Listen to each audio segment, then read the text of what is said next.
por permitirnos reunir en este lugar y abrir nuestra fuente de sabiduría, abrir la fuente de gozo también estético y de revelación, de iluminación para nuestro entendimiento. Pedimos la guía de tu Espíritu, Padre, para que seas tú el que interprete tu palabra y la haga algo digerible, algo manejable, algo práctico para nuestra vida, porque tu palabra es la que transforma nuestra manera de ser. Ayúdanos, te lo pedimos en el nombre de Jesús. Amén. Amén. Bueno, chicos, si viene Tania, pues seremos 3, pero no esperamos más.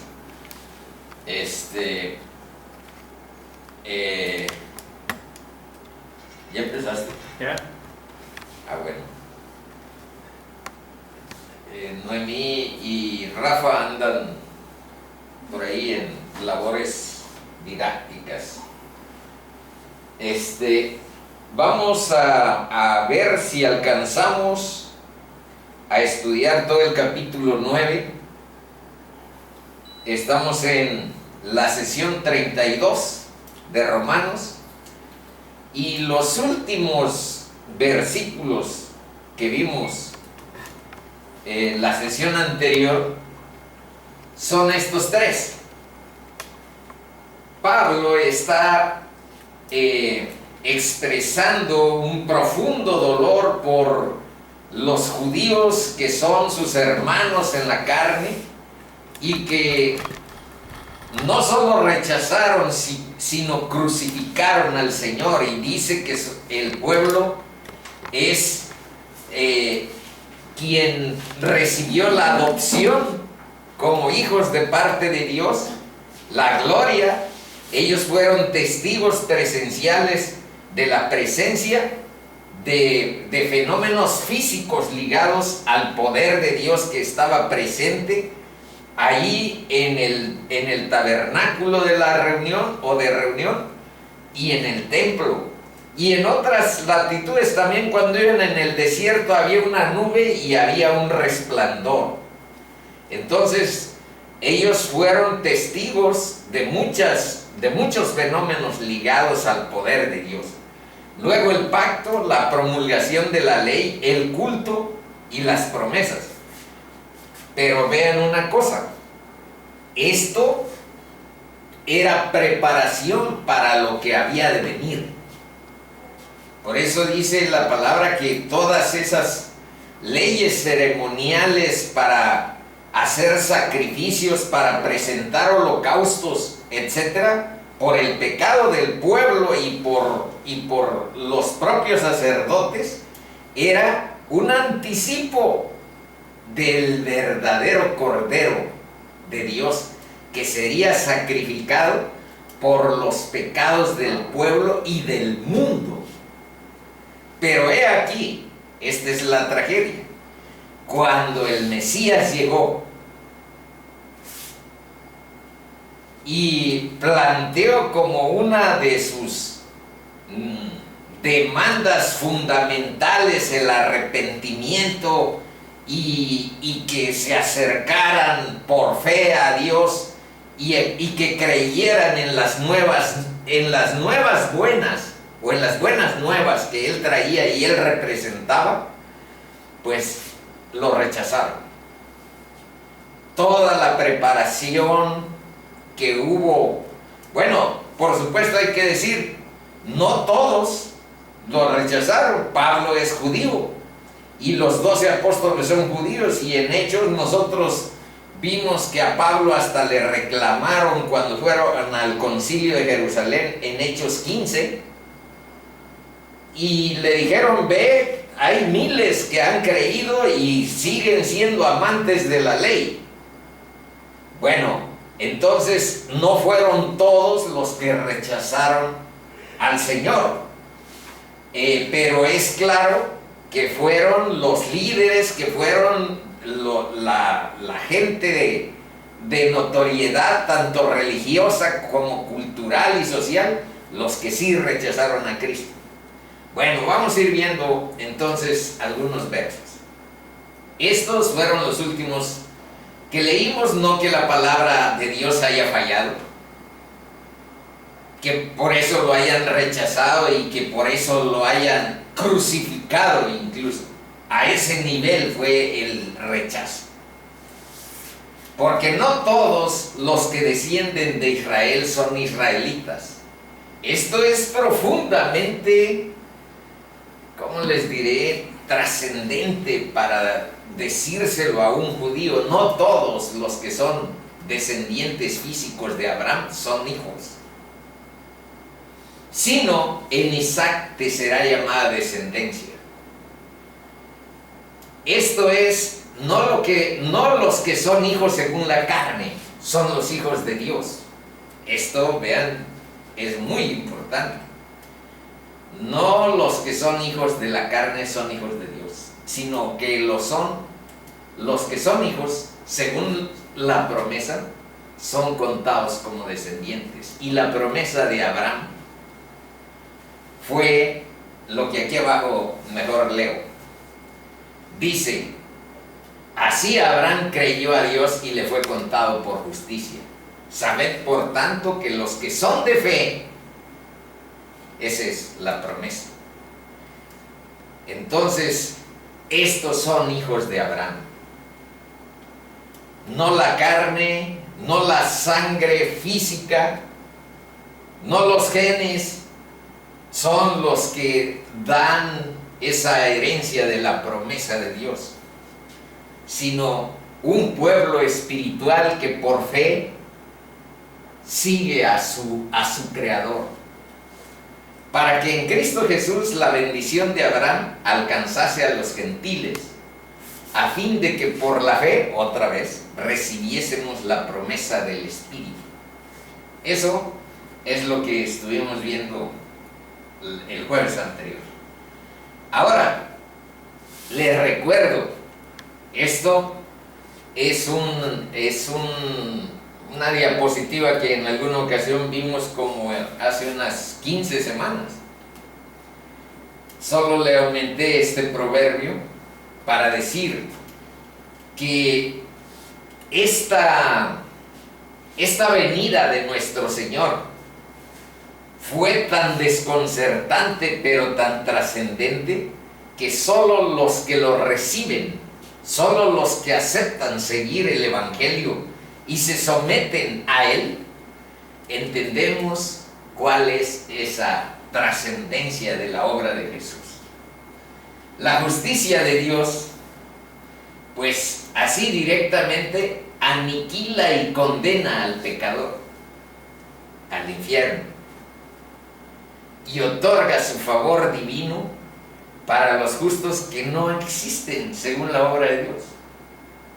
Según la palabra de Dios, todos somos pecadores y estamos destituidos de la gloria.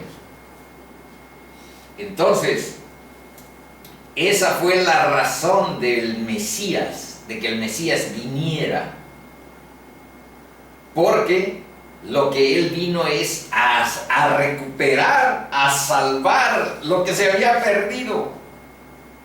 La comunión con nuestro Dios, la dependencia, la relación de amor con nuestro Creador estaba totalmente desfigurada. Por eso, los que no son regenerados son deformados y espiritualmente estamos deformes. Necesitamos una regeneración en nuestro vínculo con nuestra fuente de vida, con nuestro Creador. Entonces, vean, esto es en términos generales lo que sería la justicia de Dios.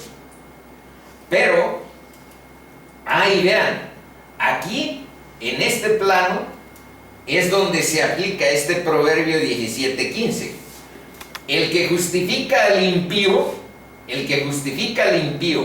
y el que condena al justo, ambos son igualmente abominación a Dios.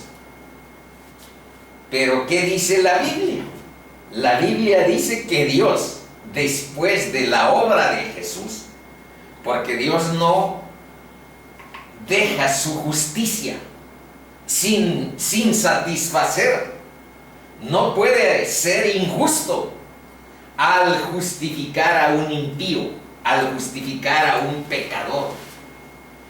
Entonces, ¿cómo un Dios totalmente justo puede justificar a un impío?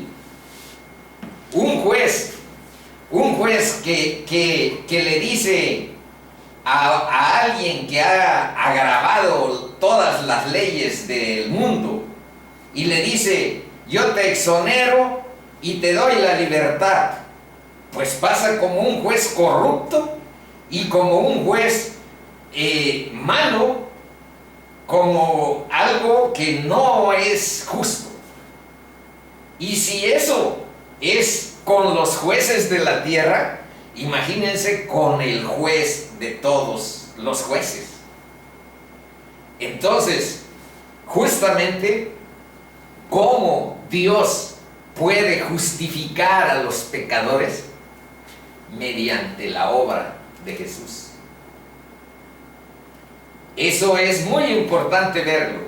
Entonces, la obra de Cristo carga con la ira de Dios lo que aniquila y condena al pecador, al transgresor, la carga Cristo en su obra,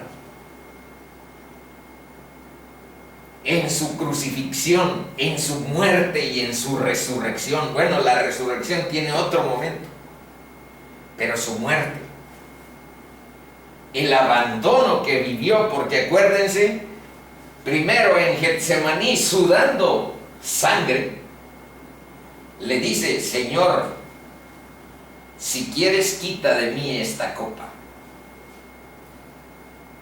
Viendo que se avecinaba el llevar los pecados del mundo y ser separado de la Trinidad por un determinado momento. Se perdió esa unidad entre Padre, Hijo y Espíritu Santo eterna por el pago de nuestros pecados. Por eso estamos hablando de una obra cósmica, de una obra realmente que partió las aguas en cuanto antes de Cristo y después de Cristo. Entonces, Él cargó lo que nosotros merecíamos. Y cuando le dijo: si quieres, toma de mí quita de mí esta copa, pero no se haga mi voluntad sino la tuya. Y en el momento más crítico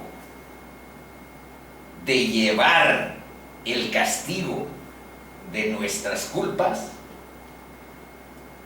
Él se sintió abandonado. Por eso le dijo: Elí, Elí, lama sabachthani, que quiere decir: Dios mío, ¿por qué me has abandonado? Esa es la obra de Cristo. Cargó la ira de Dios transferida a Él. El derramamiento de su sangre satisface la justicia. Dios no iba a entrar a justificar al impío sin que hubiera habido este pago. Por eso en otro momento se habla de redención de pecadores, que tiene el sentido de que alguien nos compró, que alguien pagó por nosotros. Y dice que su vida, esto, pues hasta que aparezcan porciones de la Biblia que nos permitan profundizarlo, haremos, digamos que una explicación mayor al respecto. Su vida, la vida de Jesús, limpia, llena de verdad, de bondad y de amor, la deposita en quienes creen en Él. La deposita a nuestra cuenta, para que el Dios Padre nos vea no nada más sin las culpas, sin los pecados, sin las transgresiones, sino vestidos con la justicia de Jesús. Eso dice la palabra. Esa es la obra magnánima de nuestro Señor a favor del mundo. Bueno, y la gracia opera y se otorga a los pecadores arrepentidos, a los que tienen fe en la obra de Jesús. Y aquí dice que en la operación de la gracia no justifica a los justos, porque los justos no existen. Perdona pecados, otorga salvación y santifica vidas. Entonces, lo que los judíos, con toda la adopción, la gloria, el pacto, la promulgación de la ley, el culto y las promesas, si no reconocieron y rechazaron a Cristo, ahí está una grave circunstancia que ha llevado a ese pueblo pues a situaciones como las que vemos, las que conocemos, cortados de la relación con Dios, muchos, porque como dije antes, no son todos. Ahora vamos a continuar con estos versos. Porque la palabra de la promesa es esta: por este tiempo vendré y Sara tendrá un hijo. Y no solo esto, sino también cuando Rebeca concibió de uno de Isaac, nuestro padre. Pues no habían nacido ni habían hecho aún ni bien ni mal. Fíjense en esto que vamos a ver, porque esta es otra parte de esas difíciles de explicar y más difíciles de aceptar, de entender no tanto. ¿Qué tenemos que entender? Un principio de elección, de selección que hace Dios entre el pueblo de Israel. Pablo está diciendo que Dios eligió entre los hijos de Isaac a uno. Y entre los demás, bueno, vamos leyendo, pero pónganse en eso concentrados. Ahí hay elección, hay selección. Y es fácil entenderlo, pero aceptarlo, porque tú dices, bueno, pero no es eso como discriminar, no es eso como decir esto es sí y este no. ¿Y será eso adecuado? Eso es lo que vamos a estudiar hoy, por eso hay que poner en tono nuestro espíritu. Finalmente, el Dios que nos salva es el Dios más justo. El Dios que nos salva es el Dios más bueno y amoroso. Y vamos procurando entender lo que su palabra nos enseña. Y ese principio de selección o de elección que hace entre A y B, yo elijo a B o yo elijo A. Es porque sencillamente Dios es Dios. En su soberanía toma las decisiones que solo Él puede hacer. Entonces, yo no me atrevo a juzgar, yo no me atrevo a decir que porque haya este principio de elección en la Biblia, pues mejor lo encubrimos o mejor lo escondemos o mejor lo tergiversamos y lo explicamos de otra manera, porque eso sería tener un Dios como con ciertas características no aceptables para la gente. No, hay que verlo como está y hay que abrazarnos al Dios que salva, al Dios que nos conoce más que nosotros mismos y que por allí dice, porque mis pensamientos no son vuestros pensamientos, ni vuestros caminos mis caminos. Vean lo que dice Dios.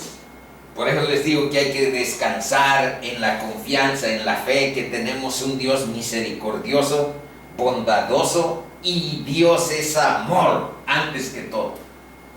Su naturaleza es eso. Entonces, dice, como son más altos los cielos que la tierra, así son mis caminos. Por eso elijo a Jacob y a Esaú aborrecí. Mis caminos son más altos que vuestros caminos, y mis pensamientos más que vuestros pensamientos. Entonces, eso es. Dice, pues no habían nacido aún, ni habían hecho aún ni bien ni mal. Bueno, esto quiere decir que la elección no se basa en las obras ni en el mérito humano. Dice, conforme a la... No habían aún nacido ni habían hecho aún ni bien ni mal, para que el propósito de Dios conforme a la elección permaneciese, no por las obras, sino por el que llama, la soberanía, la capacidad de elección de Dios. Se le dijo, el mayor servirá al menor, como está escrito, a Jacobo amé, mas a Esaú aborrecí. Que pues diremos, a sabiendas de que produce esa como inquietud en nuestro corazón. Vean lo que dice Pablo. Que pues diremos, que hay injusticia en Dios. En ninguna manera. Y recuerda algo que todavía les va a dejar con desconcierto, porque esto está en Éxodo. Dice, pues a Moisés dijo, tendré misericordia del que yo tenga misericordia, y me compadeceré del que yo me compadezca.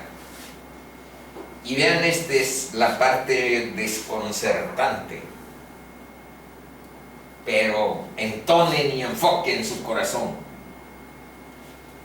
Así que no depende del que quiere ni del que corre, sino de Dios que tiene misericordia. Bueno, eso es lo que vamos a tratar de profundizar aquí. Dice, la salvación, chicos, no depende no de la voluntad ni del esfuerzo humanos. El principio fundamental del que depende es la misericordia de Dios, la gracia de Dios. Por eso aquí decimos que después del arrepentimiento y la fe, es abrazarnos de la gracia y la misericordia.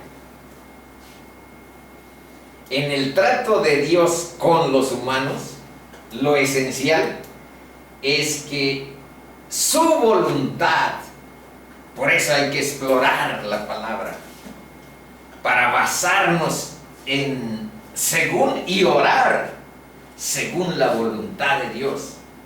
Aquí hemos leído con cierta frecuencia versos donde dicen que la voluntad de Dios es la salvación, que la voluntad de Dios es rescatar.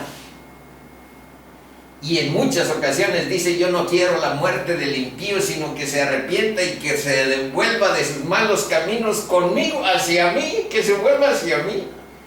Entonces, si conocemos esa voluntad y esa misericordia de Dios, vamos a encontrarnos y abrazarnos a ella. Ahora, dice, pero sin fe es imposible agradar a Dios, porque es necesario que el que se acerca a Él crea que le hay y que es galardonador de los que le buscan.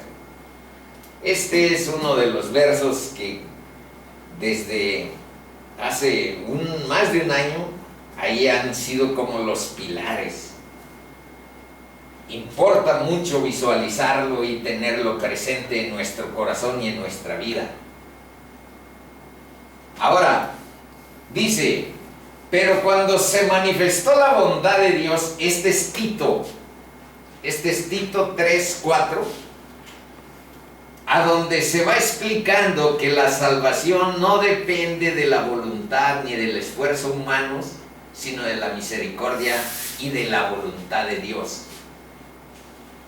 Por supuesto que nosotros tenemos que hacer nuestra parte y hemos puesto aquí un esquema de balanza a donde está nuestra responsabilidad, y esa la hemos alentado lo más posible en estas reuniones.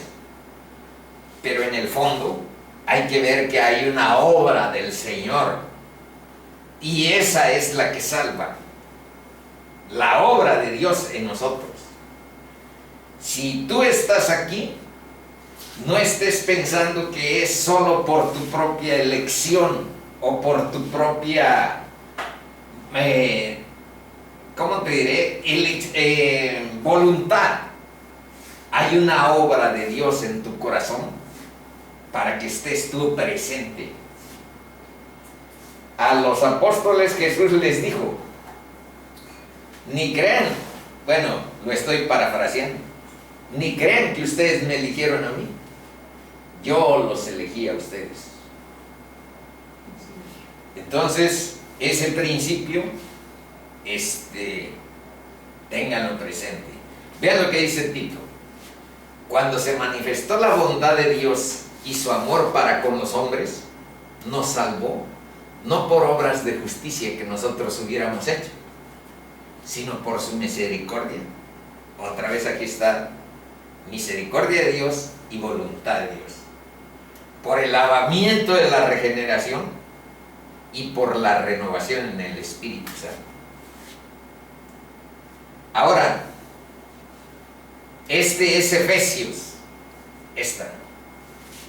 Algo pasó porque había puesto ahí las citas, pero ustedes váyanselas poniendo. Pero no les leo, no es contigo. Si no está la anfitriona, no sirves. Efesios. Pues mirad, hermanos, vuestra vocación, que no sois muchos sabios. No, es Primera de Corintios. Perdón. Primera de Corintios. Aquí quiero que vean el principio de elección de Dios, que también los va a desconcertar un poco, porque les va a pasar a traer el orgullo. Atiendan. Dice, pues mirad, hermanos, vuestra vocación, vuestro llamamiento a la salvación. Eso quiere decir vuestra vocación. Y vean lo que dice, que no sois muchos sabios según la carne, ni muchos poderosos, ni muchos nobles. Vean cuál es un principio de la elección de Dios. Y a mí me siento muy honrado de este verso. Dice, sino que lo necio del mundo escogió Dios para avergonzar a los sabios, y lo débil del mundo escogió Dios para avergonzar a lo fuerte, y lo vil y lo menospreciado. Es un principio de elección de Dios, desafiando, contradiciendo los valores del mundo. La sabiduría de Dios es como antitética de la sabiduría del mundo, como la antítesis. Dice, y lo que no es para deshacer lo que sí tiene vista y aceptación y valoración en la vida social, bueno, lo vil, lo menospreciado y lo que no es. Y aquí dice por qué. Los cristianos no tenemos un espacio para jactarnos. Dios me eligió por mis grandes méritos espirituales, porque en el fondo de mi corazón estaba la pureza fin de que nadie se jacte. No hay, también en Romanos, Pablo nos repite que no hay ningún asunto para que un cristiano se jacte. Recibamos y acomodemos la humildad de nuestro corazón, porque solo es por gracia y porque la obra es de Jesús, no nuestra. El que se gloríe, gloríese en el Señor. Dice, más por Él, aquí lo dice, más por Él estáis vosotros en Cristo Jesús, el cual nos ha sido hecho por Dios sabiduría, justificación, santificación y redención. Ahí es donde aparece, les digo, esto que es rescate, esto que es que fuimos comprados. Seguimos, porque hay que acabar el capítulo 9. Dice, porque la Escritura dice a Faraón, para esto mismo te he levantado. Acuérdense que estamos analizando el principio de la elección. Y ese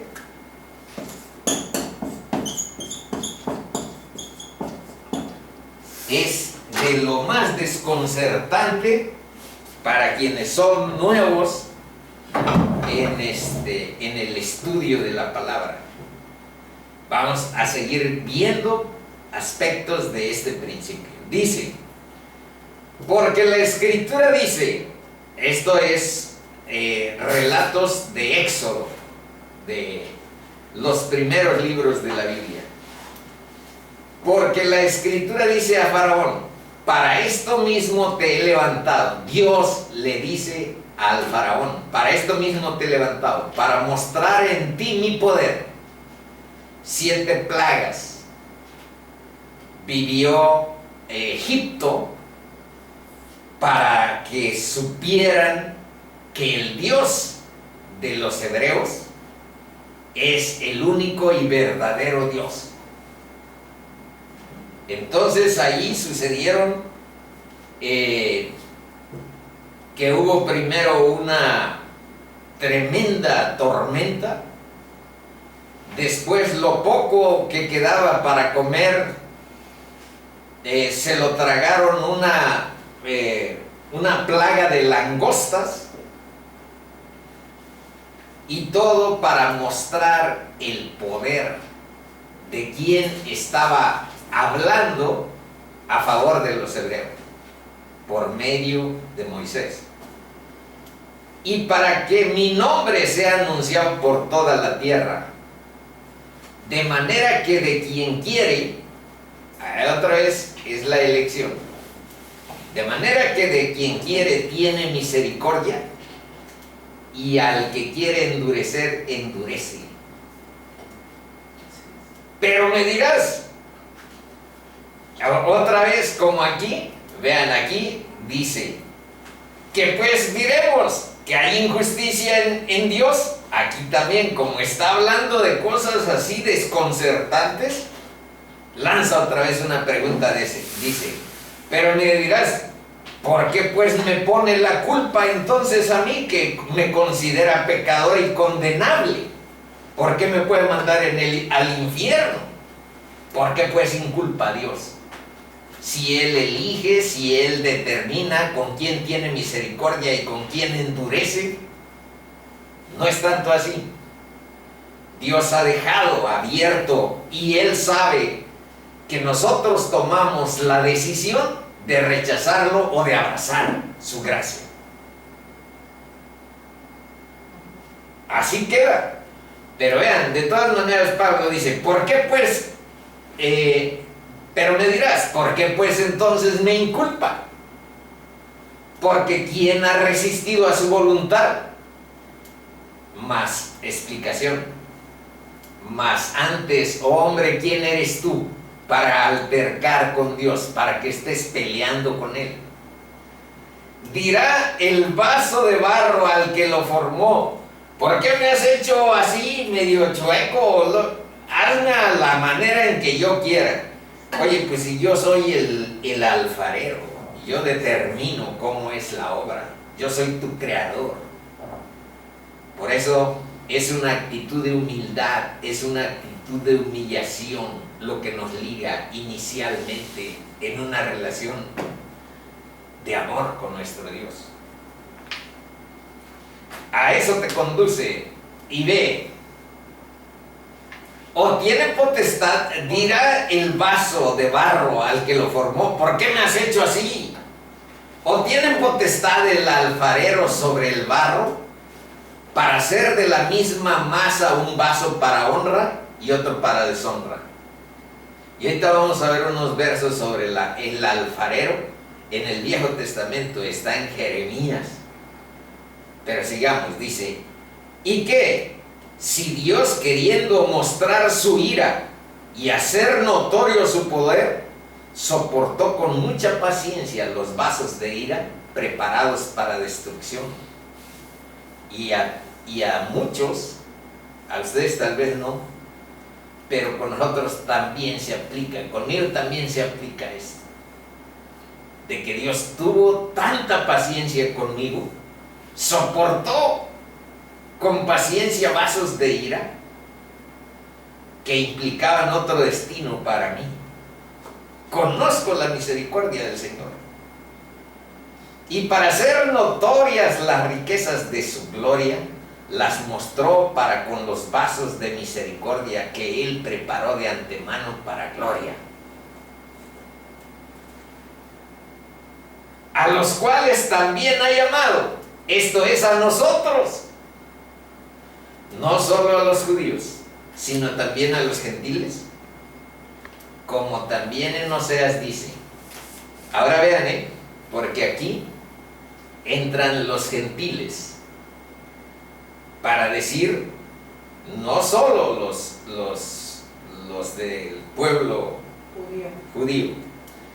Dice Oseas: llamaré pueblo mío al que no era mi pueblo.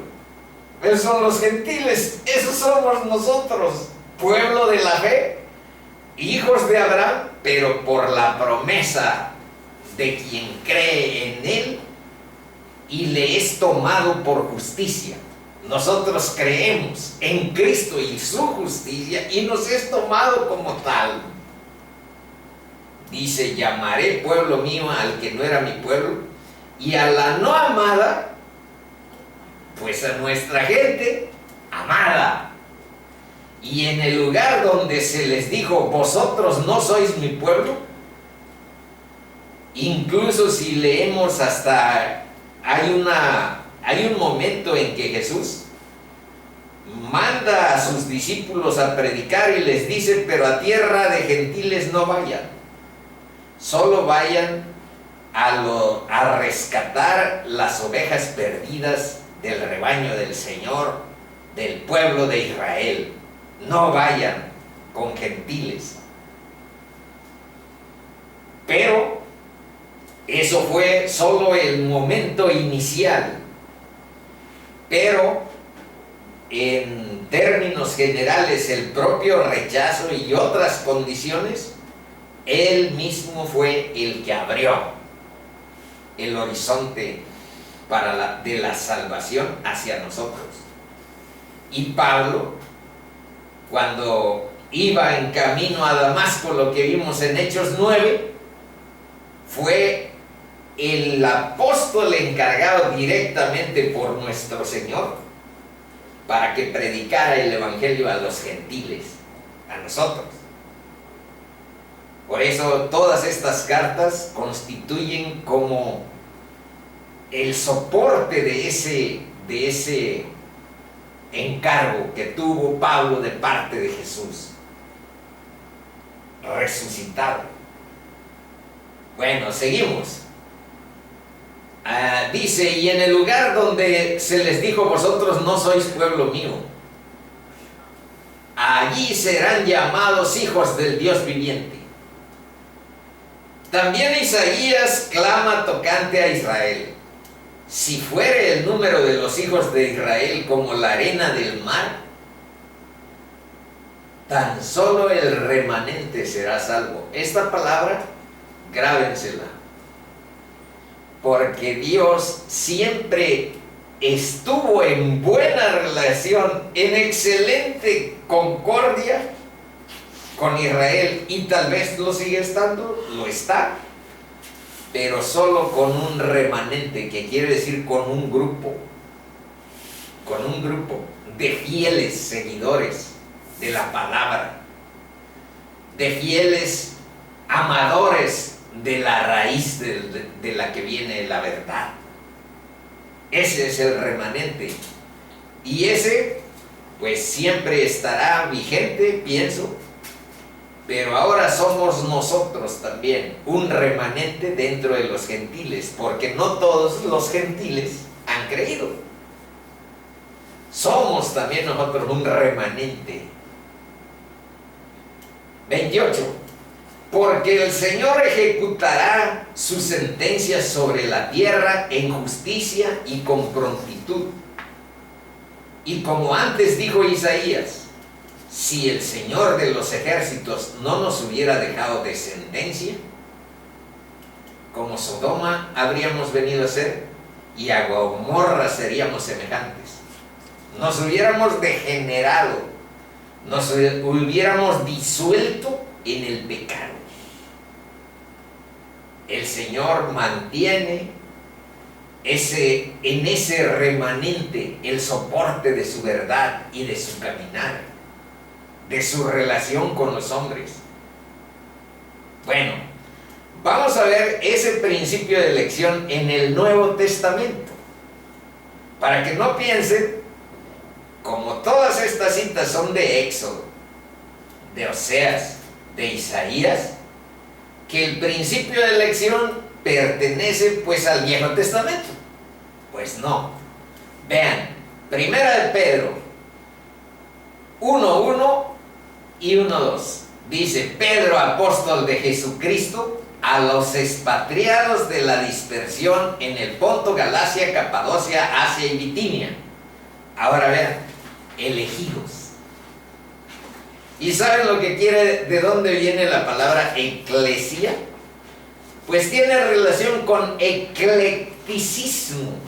Y el eclecticismo es la elección de lo que se considera lo mejor.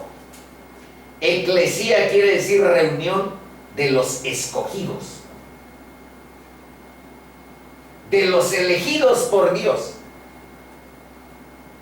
Eso quiere decir iglesia, eclesia, reunión de los elegidos, de los escogidos del Señor. Bueno, ahora vamos a ver. Entonces dice Pedro, elegidos, según la presciencia de Dios Padre en santificación del Espíritu. Y vean para qué fuimos elegidos: para obedecer y ser rociados con la sangre de Jesús, gracia y paz o sean multiplicados. Colosenses 3:12 dice: vestíos pues como escogidos de Dios. Elegidos, escogidos, el mismo principio que estamos viendo. Como escogidos de Dios. Y hay semejanza entre lo que dice Pedro y lo que dice Pablo. Vean: santos y amados de entrañable misericordia, vestidos como escogidos de Dios, santos y amados de entrañable misericordia, de benignidad, de humildad, de mansedumbre, de paciencia. Y vean que no dice de jactancia, de orgullo, de vanidad. Dice todo lo contrario, de benignidad, de humildad, de mansedumbre, de paciencia. Estos son los signos de la cristiandad. Pero ahí seguimos viendo algunos otros donde aparezca de elegidos, escogidos. Ahora veamos Efesios. Dice 1:4, 1:5 y hasta el 6. Según nos escogió en Él antes de la fundación del mundo. Les digo que esa parte, si me dicen, pero explica, ¿qué significa eso que nos escogió antes de la fundación del mundo? Pues lo mismo que tú estás oyendo, eso es lo que queda más o menos en mi corazón. O tal vez algo más, porque hay una eternidad pasada, y por decir algo. Pero dice que Él nos escogió antes de la fundación del mundo para que fuésemos santos y sin mancha delante de Él. Y hemos sido, dice, en amor predestinados para ser adoptados hijos suyos por medio de Jesucristo. Según, y vean, según las buenas obras y el buen corazón que caracteriza a la familia romana. Para nada. Según el puro afecto de su voluntad. Por eso les digo, no podemos decir por qué eliges o por qué dejas de elegir. Porque la voluntad de Dios es buena, agradable y perfecta. Eso dice el libro de Romanos. La voluntad de Dios es así. Pero de que está ahí el principio de elección, pues aquí síganle leyendo. Para alabanza de su gloria, con lo cual nos hizo aceptos en el amado, en Cristo. Ahora vean lo que dice en 2 de Tesalonicenses. Dice, pero nosotros debemos de dar siempre gracias a Dios respecto de vosotros, hermanos amados por el Señor. Y vean lo que dice, de que Dios os haya escogido desde el principio para salvación. Y ahora va ahí siempre adherida a la santificación, no nada más la salvación, sino obediencia para seguir a Cristo. Pues no queda chata, queda sin concreción. Por eso dice aquí también como arriba, para obedecer y ser rociados, para llevar la santidad y el amor con entrañable misericordia, benignidad, humildad, mansedumbre, para que fuésemos santos y sin mancha, dice aquí. Ahora dice,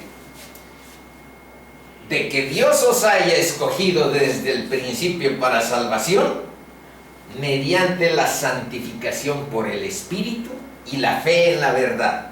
Ahí todavía dice cosas mayores o agregadas.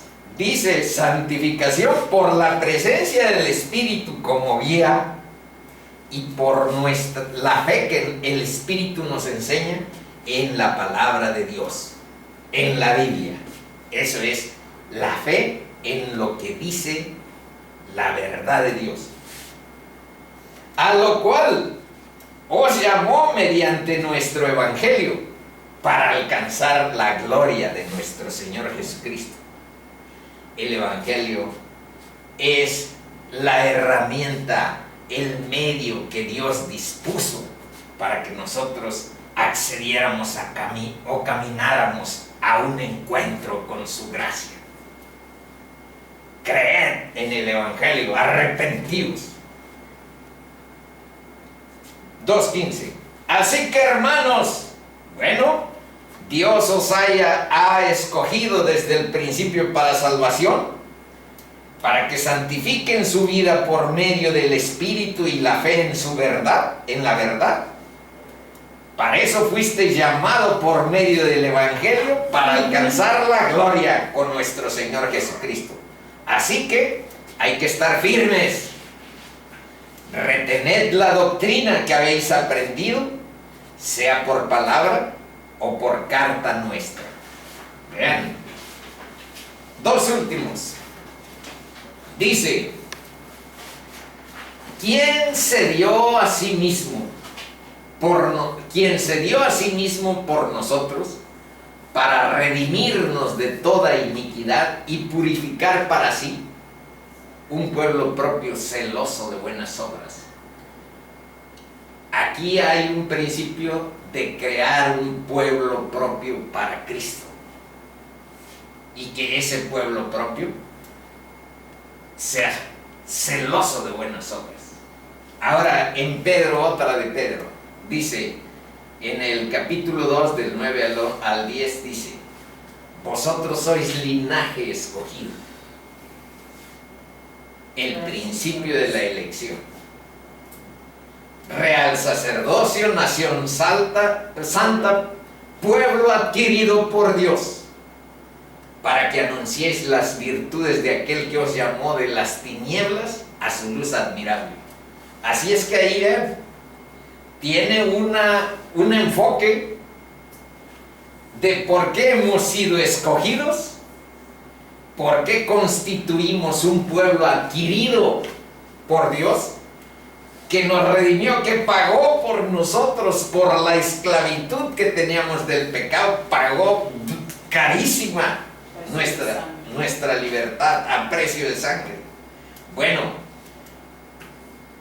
¿a qué dice? Para que anunciéis. Así es que esa es su nueva misión, chicos y chicas. Anunciéis las virtudes